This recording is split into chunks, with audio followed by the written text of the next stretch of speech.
ത്രിയേക ദൈവത്തിൻ്റെ തിരുനാമത്തിന് മഹത്വം ഉണ്ടാകട്ടെ. കർത്താൽ പ്രിയ സഹോദരങ്ങളെ, വേർഡ് ടു വേൾഡ് ടെലിവിഷൻ രാമയുഗത്തിൽ നടത്തപ്പെടുന്ന ബൈബിൾ ക്രൗൺ പ്രതിദിന പ്രശ്നോത്തരിയിലേക്ക് നിങ്ങളെല്ലാവരെയും കർത്തൃനാമത്തിൽ സ്വാഗതം ചെയ്യുന്നു.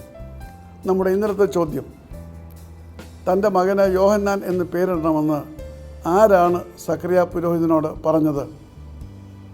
ഉത്തരം, ഗബ്രിയേൽ ദൂതൻ. ലൂക്കോസിൻ്റെ സുവിശേഷം 1-ാം അധ്യായം 13-ാമത്തെ വാക്യം. ഇന്നലത്തെ വിജയി. ഇന്നത്തെ ചോദ്യം, ബാബിലോൺ രാജാവ് കണ്ണ് കുത്തിപ്പൊട്ടിച്ച യഹൂദ രാജാവിൻ്റെ പേരെന്ത്? ചോദ്യം ഞാൻ ആവർത്തിക്കുന്നു. ബാബിലോൺ രാജാവ് കണ്ണ് കുത്തിപ്പൊട്ടിച്ച യഹൂദ രാജാവ് ആരായിരുന്നു? വേഗം ഉത്തരങ്ങൾ അറിയിക്കുക, സമ്മാനം നേടുക. ദൈവം നമ്മെ അനുഗ്രഹിക്കട്ടെ. താഴെ കൊടുത്തിരിക്കുന്ന വാട്സാപ്പ് നമ്പറിൽ നിങ്ങളുടെ ഉത്തരങ്ങൾ അയയ്ക്കുക.